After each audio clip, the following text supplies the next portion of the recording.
Macdonald, you have the call for your next question. I'll move on to another question. You're aware of Professor Appleby's book called The Role of the Solicitor General? Yes.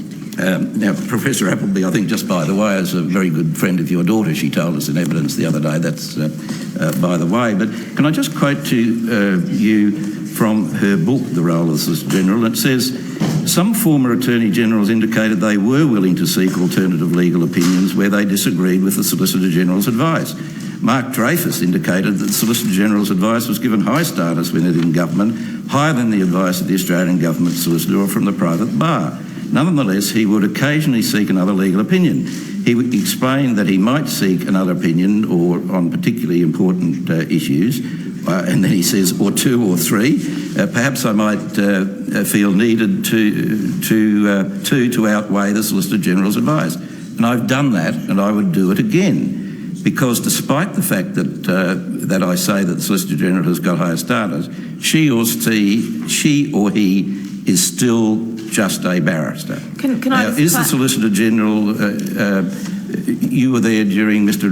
Dreyfus's time, I understand, is that correct? Can I just clarify, Mr. Gleeson, are you aware of the document that Senator Macdonald is referring to? Because I didn't follow all of Could you refer me to the page number, Senator? I can 174. But look, you don't need to, I'm not asking you, I did ask you whether you're familiar with the book. I'm just telling you what the book says. And my question is, Mr. Dreyfus has mentioned, and you were Solicitor General during Mr. Dreyfus's brief time as attorney. That's correct, isn't it? That's correct. Yeah. Do you agree that you are, at the end of the day, in Mr. Dreyfus's words, just a barrister? These are Mr. Dreyfus's words. You may or may not agree with him. I'll just read the passage, Senator.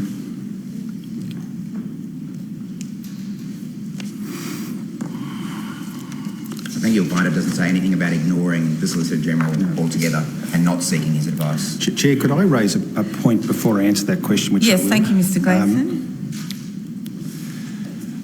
We're here under privilege, and Senator Macdonald has drawn my daughter into this proceeding, as he did the other day. I'd like it to be recorded on the record that my daughter and my family have nothing to do with these terms of reference, and I would ask in due course this committee give consideration to striking from the record comments made by Senator Macdonald which appear in some way to put aspersions upon my daughter. Well, I just want to put that there for... Can I answer that, Chair? Can I answer that?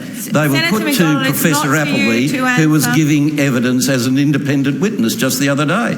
And in the course of that, I asked her if she knew you. She said, not really. I think she said she'd met you. And I said, do you know any of his family? And she said, she's very close friends with your daughter. That's the extent of it. And Mr. Gleeson has made a request. Yes, that's okay. Well, thank you for putting that on. And you're taking up my time, Mr. Gleeson. Can I ask you? Can I ask you my? Can you answer my question? Do you agree with Mr. Dreyfus that you are just a barrister? That's the question. No. Okay, you don't agree with Mr. Dreyfus. Were you